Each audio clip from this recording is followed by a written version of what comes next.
A week away from the college football playoff quarterfinals, one game on New Year's Eve, Miami and Ohio State, and then a triple header on New Year's Day from noon until, let's say, 11:30 at night. We'll be feeling no guilt for sitting on the couch and pushing off those resolutions until January 2nd or a date to be determined. We're going matchup by matchup with the most important players in each game with Richard Johnson. All right, Richard, 7:30 Eastern on New Year's Eve. Who are you singling out for the Hurricanes and Buckeyes?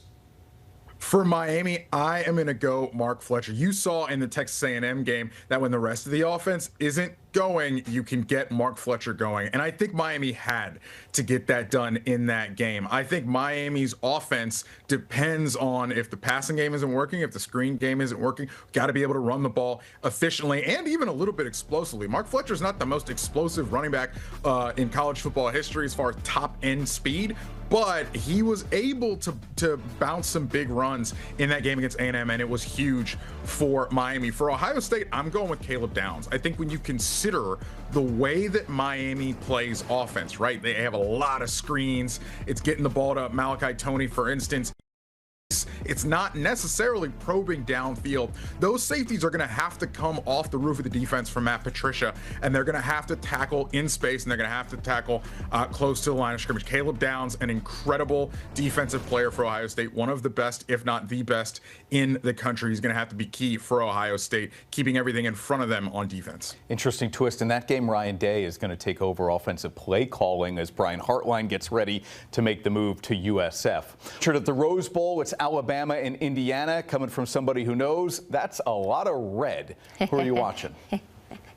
On the Alabama side of things, I'm going with LT Overton. Our Matt Zenitz reports that he actually think he's going to play in that Rose Bowl game. He's been out the last couple games for Alabama. Alabama has to have that up front on the defensive line if they're going to contain Indiana, especially Indiana's running game. Indiana is a really efficient offense, does not beat themselves.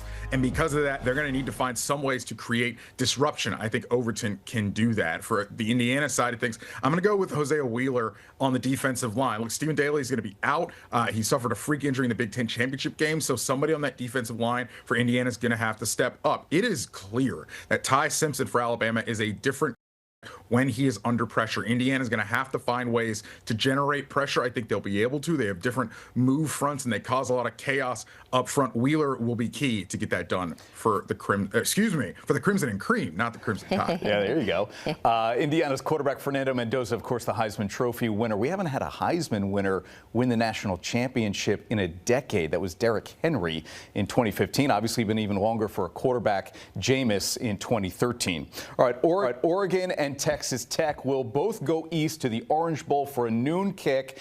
Both the Ducks and Red Raiders, Richard, have top 10 ranked scoring offenses. Where are you going here?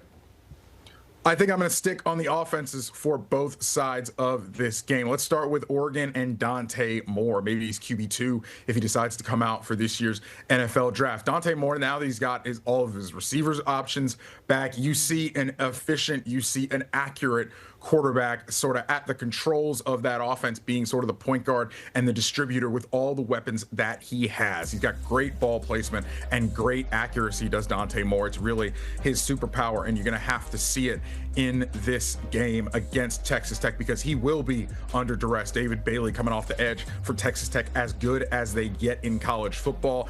He'll have to navigate the pass rush, and he'll have to be able to get throws off quickly. On the other side, I'm going with Behren Morton, Texas Tech's quarterback. I think Behren Morton, if anything, is sort of the weak link on this Texas Tech team. Great defense. I think really good pass catchers and a decent offensive line. But Behren Morton is going to have to rise to the occasion in this game. He's been banged up this year so far, had a hairline fracture and a lower leg injury. He's battled injuries, but can keep him upright and feels a little bit. Texas Tech should be fine in this game on offense. It's going to be really interesting to see how the Red Raiders attack Oregon in this game, and if it becomes a track meet, how they're able to keep up. And actually, the Heisman winner, Devontae Smith, has done it more recently to also win a natty. So it hasn't been quite as long, maybe a little more hope for Indiana fans there when it comes to Fernando Mendoza. By the way, both these teams also have top 10 defenses in terms of scoring. So we're in for a heck of a matchup there noon. All right, game of the quarters here, Richard. Ole Miss and Georgia. The Bulldogs handed the Rebels their only loss of the season. That was in Athens. This is, of course, on a neutral field at the Sugar Bowl.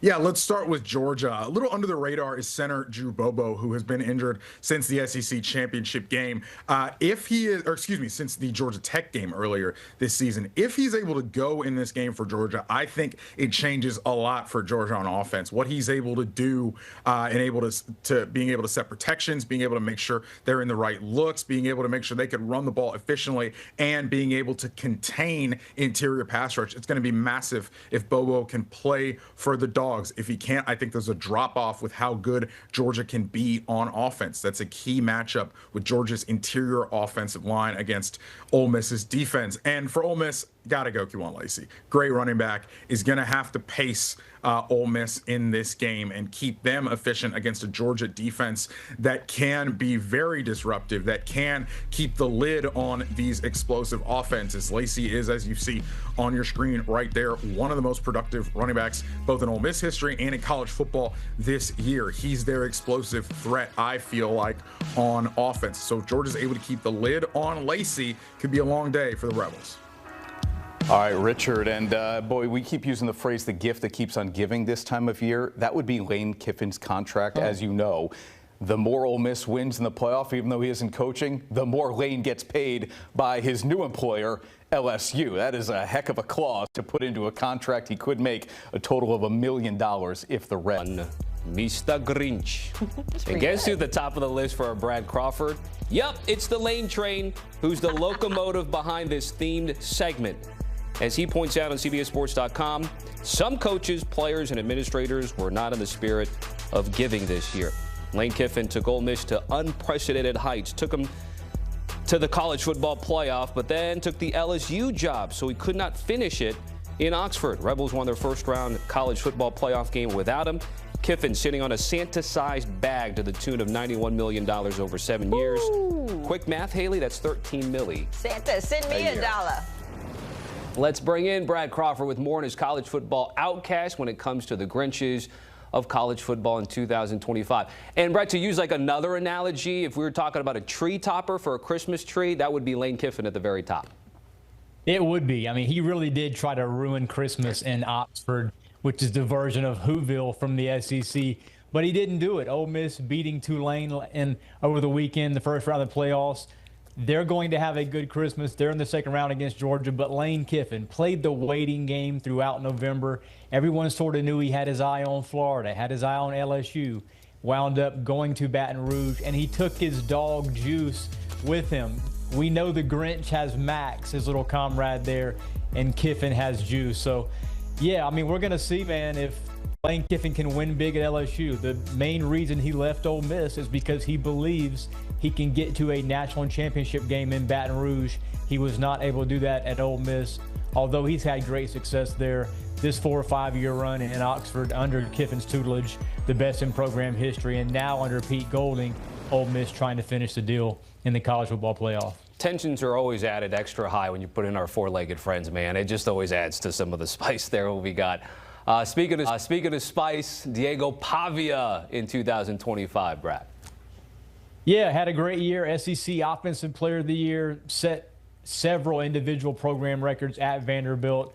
But he's on my Grinch list because of what he did after the season, after finishing runner-up to Fernando Mendoza in New York City at the Heisman Trophy ceremony. We know what he put on Instagram. He had a expletive Indiana sign inside the clubs in New York City.